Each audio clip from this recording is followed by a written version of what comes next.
Hey guys, it's Charity from A Loop and a Hook, and in today's video I wanted to just talk about a couple different ways that we personally save money and different ideas that might help you guys save some money, especially since financially things are on the tighter end for a good number of people. I just wanted to share some things that we do, hopefully help you guys figure out what, some things that you might not be doing that you could be doing, and just give you guys some encouragement to save money and in ways that you could save money.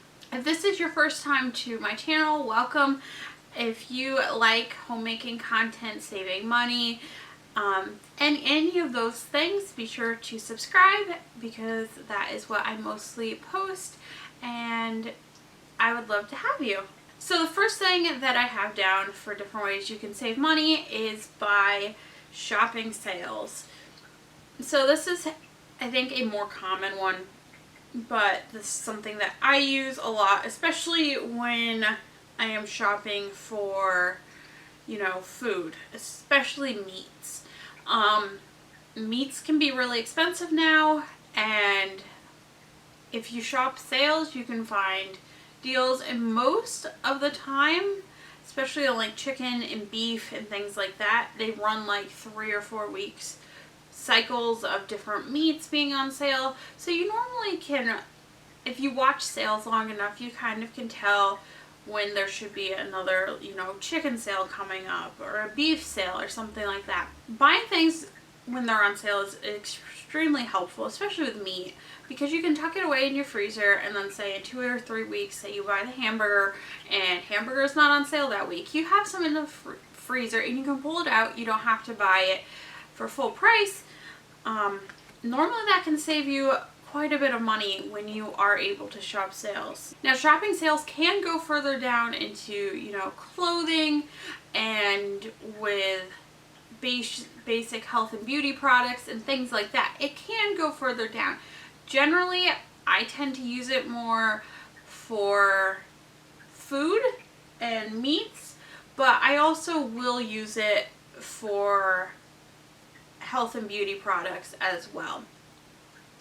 Rarely, if ever, do I spend full price on any health, beauty, personal care, anything like that at this point. There are some really great apps and also people you can follow that make it really, really simple and easy to find those sales and to know what to get and how to break those sales down so that you are getting your best deal. So the next 2 or 3 are all going to kind of get clumped together because they're so closely related to each other. And the second money saving thing that we do is meal planning. So I'm just starting out with meal planning, but my parents have done meal planning. So I've been around meal planning for a while. I just got out of the habit of doing it, and I personally can tell that there is a big difference when you're meal planning versus when you're not meal planning. Because when you have a plan for an entire week of meals, it helps, especially with me and my husband, it really helps us stay on track. We know, say for breakfast we're doing breakfast sandwiches, lunch we're going to do sandwiches, and then, for dinner we're going to make a casserole of some sort. If we know what we're having, and I know that, hey, you know what, this is going to be a little bit more labor intensive of a dish, I need to be planning ahead. That way it doesn't get to 5, 6 o'clock at night when we want to eat dinner. I go, I don't know what to eat for dinner, and we order food. That is something that has been extremely helpful, especially for my husband. He can just go look on the refrigerator and be like, hey, we're having this for dinner. I don't need to worry about ordering anything. It also helps so you can shop sales as well. Taking the items that are on sale for the week and putting them into your meal plan also saves money. Also, if you've tended to collect things in your pantry, you've been gifted food from relatives or family or anyone else, and it's not normal food that you normally wouldn't use, trying to incorporate some of that into a meal plan also can save money because you're using things that you already have within your pantry.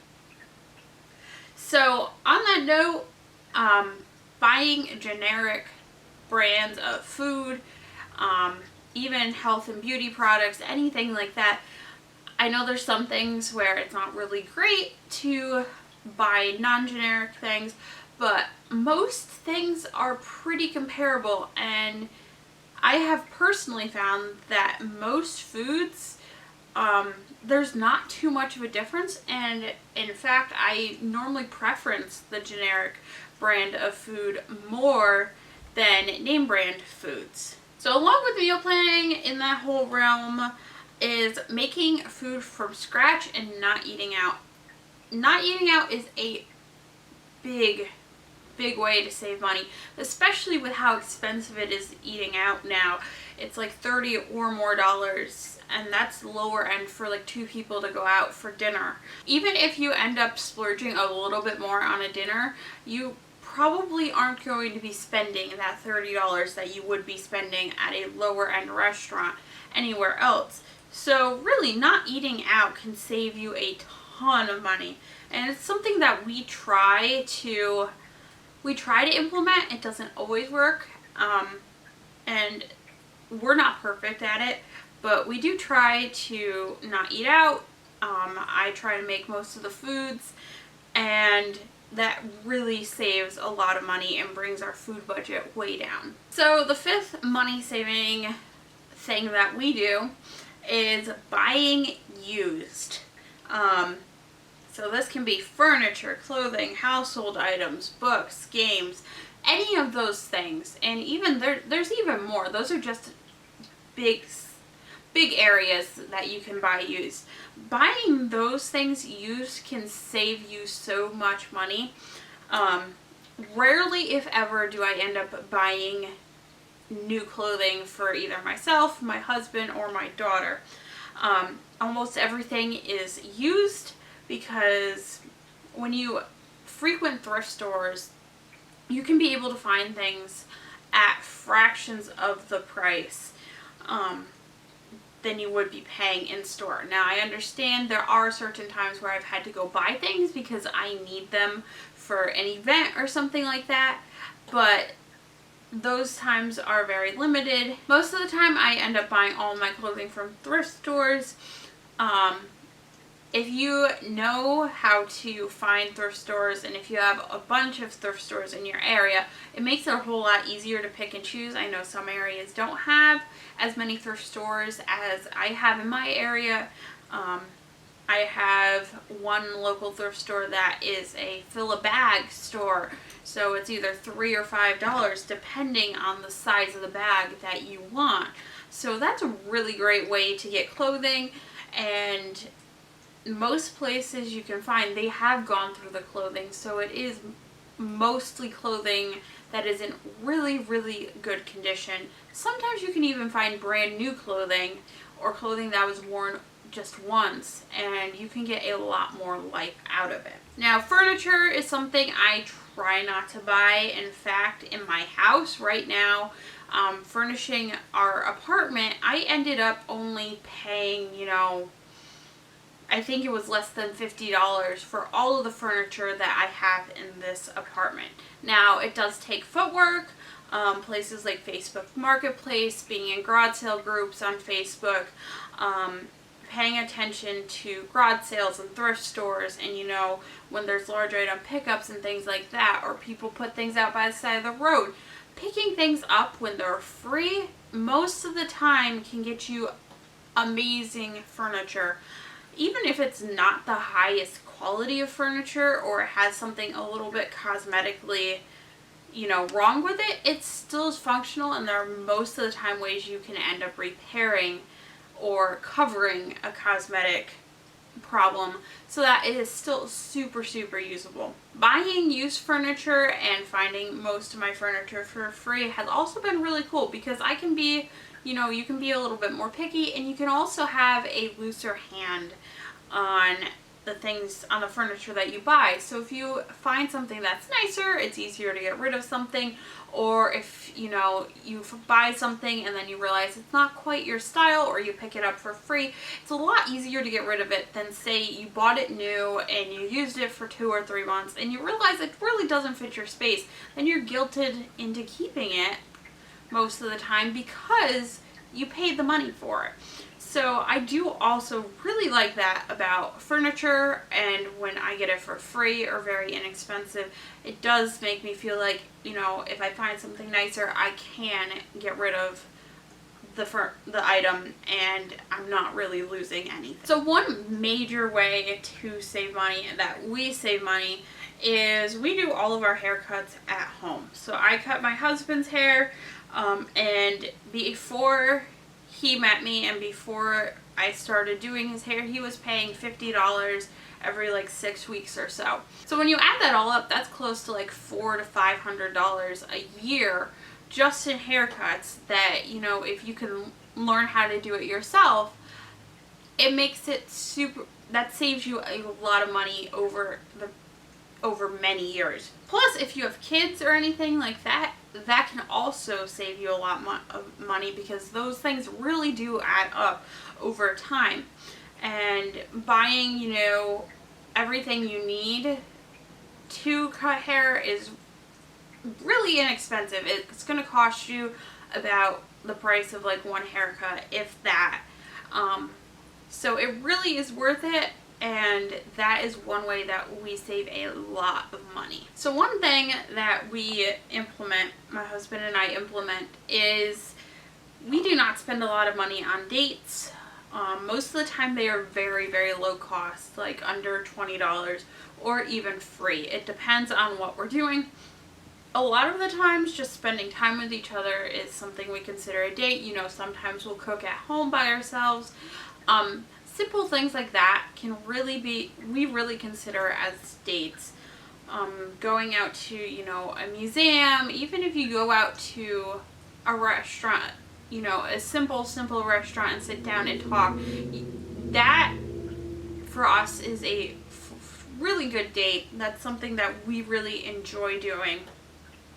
And it does keep things lower cost.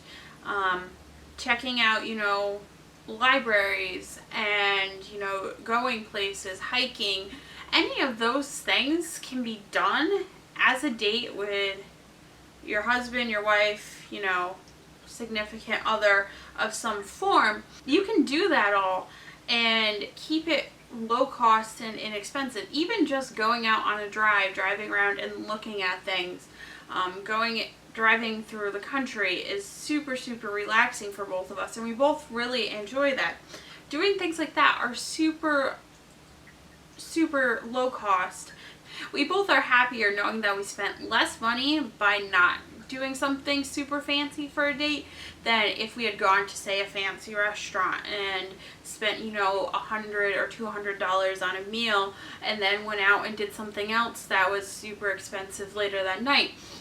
We're happier knowing that we were able to spend time together and we were able to do it inexpensively. So one thing that I am trying to do right now, and it's not completely something I can do all the time now because we live in an apartment, but learning how to do simple and basic repairs yourself. Now this can be sewing and mending your own clothes. If a button falls out, don't throw it out, just sew a new button on it. It can be, you know, basic plumbing, learning how to fix things, fix leaks or figure out where leaks are coming from, you know, basic woodworking, things like that, so that you don't have to immediately call a plumber or call someone to come in and fix something for you. Now I understand there are times and there are places where, you know, different technicians and service people do need to come in, and there's stuff we can't do ourselves, but a lot of times you can, you know, at least look on YouTube or, you know, Google whatever the problem is you're having, and you can find an answer. And sometimes you can avoid having to spend extra money to have someone come out, because those service calls can be really expensive, and over time that can add up. So for the 8th thing that I have for ways to save money is kind of budgeting and knowing where your money is going. So for us, I feel like most of our money that gets wasted or spent in ways that aren't supposed to, or aren't most beneficial and useful for us, are when we don't follow a budget or we don't budget, because we just end up spending whatever when we feel like it. And even if it's not, a hard, fast, set budget, I understand those work for some people. For me, that doesn't work very well. Mentally having a budget, knowing I can't spend more than this much here, or I can't spend more than, $500 on grocery for the month. Stuff like that can really help you. And, when you think about it, especially if you have a goal for saving for a house, for a car, for something like that, knowing if I don't spend money here, I'm able to put that towards savings for something else that I want or I need, that can be really, really helpful. So budgeting and knowing where your money is going is super, super helpful and productive for not spending extra money. Now, one thing that I have done and I consistently do is I will go through my transactions, especially on my bank account and my credit card, and I will look through them and analyze, did I need to spend this here? Did I need to spend this here? What are we spending money on consistently that we don't need to? Are there any subscriptions we aren't using that are costing us money? Really being aware of where your money is going, paying attention. Say you have a subscription for Netflix and you use it, once a month. Is it really worth paying $15 a month to have that to use it for one time a month? Or could you increase your usage of it and maybe drop a couple other subscriptions so you just have one? Things like that. There's no hard, fast, set rule for anyone. Being mindful of where your money is going has been something that has helped me and my husband a lot, and cutting down on unnecessary expenses. So along those same lines, something that we don't do is go places where we're really tempted to spend money. Now, for everybody this could be different, but for me, it's not going places, like Marshall's or, anywhere like that, where there's super, super cute stuff that, is a little bit discounted, so it's not completely full price, but it's still more expensive than you might be able to find elsewhere. And there are occasional times where I will go in there and I will pick up a few things that, I've been looking for that I haven't been able to find at thrift stores, garage sales, or on Facebook or anything like that. But most of the times you're able to find things without having to go in there and without paying full price. So figuring out where you're tempted to spend a lot of money and staying away from those places can be super, super helpful. So the next thing is don't waste anything. Now this one should be, self-explanatory, but not wasting food. If you buy food, eat the food. Don't let it just sit in the refrigerator and go bad when you could be using that to help prepare meals. Even as far as when you aren't using lights, turn lights off. You don't need to have the extra lights on if you're not using them. Simple things like that can make a difference and can save money, especially when you start paying bills. Make sure that your water, it's not dripping, things like that. Just simple things like that can make a really big difference in how much money you're spending, especially on utilities and things like that. And it really can add up, and it does add up over time when you are able to reduce those expenses and not waste anything. So my final money saving thing that I do is I don't feel obligated to get people gifts, But if I do feel like getting someone a gift, I will most of the time opt to buy it secondhand or used. And I know this one is controversial, but for me, I can find, really good deals on things that are almost brand new at thrift stores. And I don't like getting people things that they're not going to use. I also like being able to give gifts, so I don't want to not give gifts because of financial restrictions. But I don't want to be spending $50 or more on gifts for people.